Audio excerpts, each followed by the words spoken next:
I was given a glass of Kool-Aid, and so were the other children. This Kool-Aid was spiked with LSD. It was horrible. In the early days of the Cold War, the CIA ordered the creation of a secret program intended to find ways of mind control.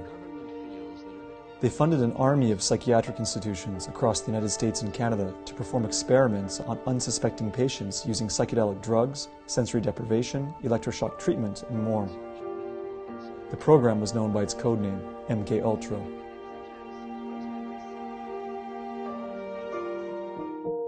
At the end of the Korean War, a number of freed American POWs came home seemingly brainwashed and espousing communist propaganda. American officials suspected that the soldiers had been subjected to what they thought were new communist mind control techniques. Alarmed by the situation, the newly formed CIA allocated $25 million for psychiatric experiments on human beings. It was the most secret program ever conducted by the CIA in the United States. Patients at psychiatric hospitals, prisoners in federal institutions, and even people in the public were given drugs without their awareness or consent and experimented upon. Initial projects within MKUltra included Operation Midnight Climax. They established what were called safe houses, where prostitutes would lure men to these apartments, and then once the men were in the apartments, they were dosed with LSD, and then they were basically studied by CIA scientists, usually behind a two-way mirror. Another common practice was the hosting and observing of LSD-induced parties with live music. These parties were called acid tests, and the culture that grew out of them played a key role in the development of the hippie and psychedelic movements a few years later. However, some of the most damaging experiments occurred at the Allen Memorial Institute in Montreal, Canada. There, under the direction of infamous Scottish-American psychiatrist Dr. Ewan Cameron, unsuspecting patients, many of whom had common ailments such as postpartum depression, were experimented on with aggressive drug cocktails and extreme techniques. My father was a victim of Dr. Cameron. He was a 27-year-old, healthy skier, canoeer, very athletic, and he had asthma. They told him if he went to the Allen Memorial, they could cure his asthma. My father, Charles, was a patient of Dr. Cameron's. He had a trigeminal neuralgia, it's called, where there's a pain in the temple that radiates into the jaw that apparently is excruciatingly painful. They told him that it was psychosomatic, which it's not, but in those days, what did they know? So they sent him to a shrink. This shrink that he went to was working with Cameron, although we didn't know. So he put my father right into the program. I was having trouble with my parents. My father and my stepmother decided to put me in the Allen Memorial Institute. They had no idea what went on in there. I was 16 when I was there. Dr. Cameron pursued a concept he called depatterning, which was meant to reduce patients to an infantile psychological state wherein doctors could take advantage of the person's cognitive vulnerability to attempt to rebuild their mind under the doctor's control. A popular method of choice to achieve this was called psychic driving. The day that my father was brought to the hospital, they immediately put him on insulin, to put him into like an insulin coma. They took clips from the interview with the shrink and put it on tape to run a loop under his pillow while he was put into this sleep treatment.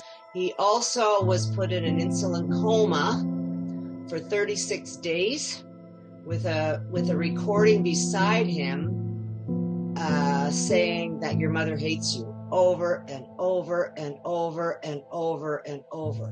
That was beside my bed constantly, repeated 250,000 and 500,000 times. Another common method was the use of extreme Page-Russell electroshock therapy. Page-Russell shock treatment is approximately 40 to 75 times the strength of a normal shock treatment. So it's really designed to wipe out the memory. He received 54 high voltage shock treatments, followed by 54 grand mal seizures. After 27 days of this, they said that they were discouraged because he still had ties to his former life, in that he was asking to see his wife. They decided to give him more Page-Russell shock treatments and put him to sleep for another 30 days. When When patients were released from the Allen Memorial, they and their families' lives would never be the same again. Well, there's a lot I could not remember after I got out of the Allen. When my family came, I was a zombie. I didn't even know who they were.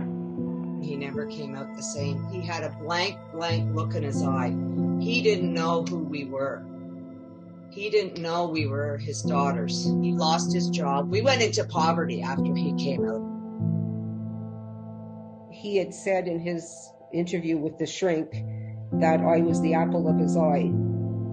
And after he came home, he started beating me not long after.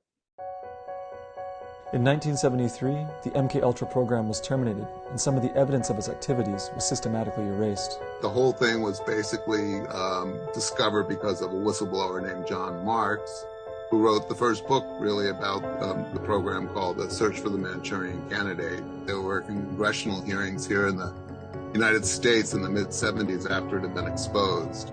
And during those hearings, the CIA finally admitted that this program existed. They admitted that it was probably not the right thing to do, but they feigned innocence. Despite the congressional hearings and marginal interest in the subject in popular culture, most MKUltra survivors suffered in silence, taking their trauma with them to the grave. Today, having received no formal apology or compensation, the children of some survivors are pursuing a class action lawsuit against the institutions they deem responsible. The CIA knew that it was breaking, every moral, ethical, and legal law in the books to do these experiments. They all were behind it. They all knew what they were doing, but they weren't doing it out of care or love. They were doing it out of military and political reasons. I am on medication now because of what happened to me when I was 16. I have not had any compensation or apology. I want everyone to know in Canada what went on in that horrible, horrible hospital. While historians and survivors have exposed MKUltra's exploits to the world, much remains unknown about its extent and wider impact.